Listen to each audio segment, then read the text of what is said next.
walking day. And they meet at the center, and then they just decide they don't have a particular route that they go. They just change around different ways that they go. And there for a while, there was a group within the senior center that would meet for lunch. And this would be like on a Thursday or Friday, sometime Friday. But the walking club decided that they would participate, and so the people would walk to the restaurant a little further distance from what they normally would. Okay. So it's just... and you have that great advantage, you're in the Ryan building, RETEC, so you're in the heart of the Skyway system. That we are, and it's wonderful in the wintertime, and in the summertime, then they're outside walking. And they, because of the different people that are participating in the walking, then they gear the walking to the people that are participating. So it's not power walking. Sure. It's just walking. It's walking for social activity as well as the exercise. And there's health presentations a lot at the senior center too. Do you have an example of a health presentation that a senior could take advantage of? There are so many. There's one that we've had where it talks about the aging process, that though your hair may get white and you may be slower to walk, that it's a fun thing to grow older if you approach it in the right way. We also have classes. We had one where we had a food broker to come in and just talk about foods, the best kinds of foods for you to eat and how to prepare them. Just how to get the vitamins and the minerals you need. We've had that. That would have been fascinating. It was. It really was. And then it was also a tasting. So as she talked about the different foods, then she also was cooking them, and we had a chance to taste them and see what they tasted like. That sounds like even more fun. It was. It was. Wally, you have a really interesting background. You're involved in education. Can you tell us a little bit about yourself? Well, I worked in government for about 34 years. I worked for Hennepin County, for the City of Minneapolis. I was an elected official. What office was it that you held? The Board of Estimate and Taxation, citywide elected office. Which we're hearing a lot about nowadays. Oh yeah. And I also have worked for the state of Minnesota in the Department of Human Services. So that's my government expertise. And after I retired, I started teaching, and I've been teaching graduate seminars over at Hamlin in the Public Administration program, College of Business, teaching public finance and organization theory. And now talking about trips, I'm going to be going to China to do a presentation at an international conference on internet-based administration. What city in China are you going? Chengdu, which is in the center of China. You all know about Szechuan food. That's where it is. That's the capital of the province. And it's an electronic university of China. And so, you know, I'm 67 now, and I'm doing some traveling. My formula is to diet, exercise, travel, and teach. Good mix. And dance. That's the other thing I do. And dance? So, what's your favorite dance? Oh, I don't know. I'm kind of freestyle. Okay. If you ever get over here northeast that night, we'll get you at the Polka Lounge at night. Oh yeah, that'd be cool.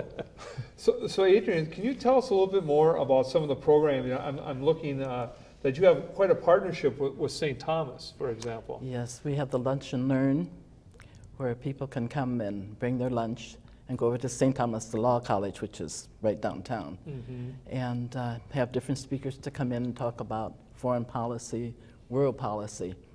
That is, the expense is nominal. It's not that expensive to come, and so we get quite a few people. So you have a really good working relationship with St. Thomas. We do. That we do. Oh, yeah. And you also work with Westminster and some of these other downtown institutions. Yes, the forums that Westminster has, both they have 4 in the spring of the year and 4 in the fall of the year. And so we're made aware of what they're doing there, and our people know that they can go down to Westminster and hear some excellent speakers. They just have some wonderful speakers that come there, and they serve a marvelous lunch. And you have a book club? There is a book club that meets, and they decide on what book it is that they are going to discuss. And we have someone that leads that, so it goes very well. We also have people within the senior center that do a lot of traveling, and they're willing to come back and share what the places that they've been and their experiences. So that's always been a fun thing for people. If you can't travel yourself, you have somebody who has, and they can tell you about all the places that they have been. What was your trip to Lake Pepin like last week? That was a fun trip. That happened on Friday, and of course we know we've had some marvelous weather.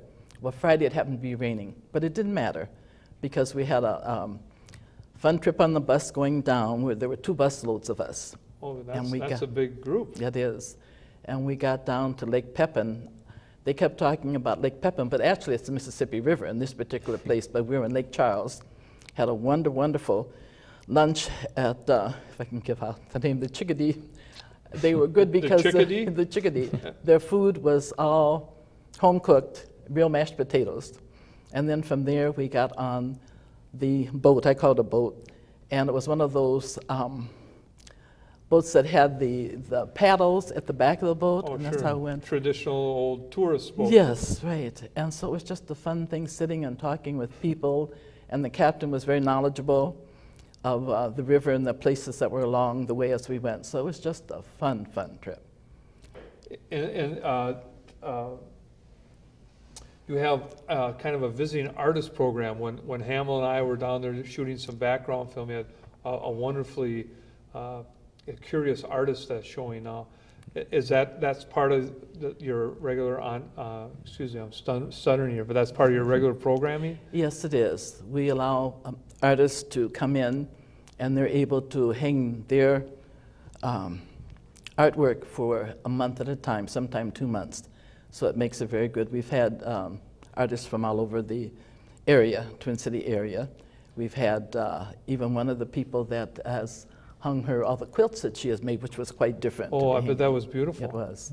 So when you come in and we have it in our main area and then also into the room where we show our movies, and people can come in and look, and it's really nice, really nice. And what about your relationship with the theaters? When you think of downtown Minneapolis, you think of the historic theaters, the Guthrie. What type of relationship do you offer for the seniors in the theaters? We do at a discount. We offer tickets for the group to go to the Guthrie and to go to the Orpheum Theater in downtown Minneapolis. Mm-hmm. So it makes it nice. They go as a group, and because of the fact that the tickets are at a discount, it makes it nice for the group to be able to go there. So the seniors realize, the senior center realizes that seniors need some affordable activities. Very definitely, very definitely. And we go to the Orpheum, also to the Orpheum Theater and the State Theater when they make tickets available for us. Sometime they're at no cost. And so it's this tremendous volunteer effort that helps keep this going. How do people get a chance to volunteer, Wally? Could you maybe talk a little bit about that? Someone wanted to volunteer to come down and help? Well, there's a variety of different things a person could volunteer for. I know Adrian is on the advisory committee, which advises ideas for programs. And that would be one place that a person could volunteer for, in addition to the ones I mentioned earlier. Our Friends Board, I am always looking, as is the board, for talented people who want to be on the board and bring us more connections from the community, from the senior community, from businesses and government and nonprofits. Because we're kind of a collaborative, we're a very unusual kind of nonprofit where we have elements of business, nonprofit, and government all rolled into one relationship between them. So we're kind of I guess you'd call it a collaborative. And we're looking for volunteers for the Friends Board, and we're looking for volunteers that'll help staff the center. Sure. We're really interested in having them. I would imagine it's tremendously satisfying to be a volunteer and to help out, and the volunteers get back as much as they give. Definitely. So in addition to Medica and the Ryan companies, the city of Minneapolis is also involved with the center? Mm-hmm.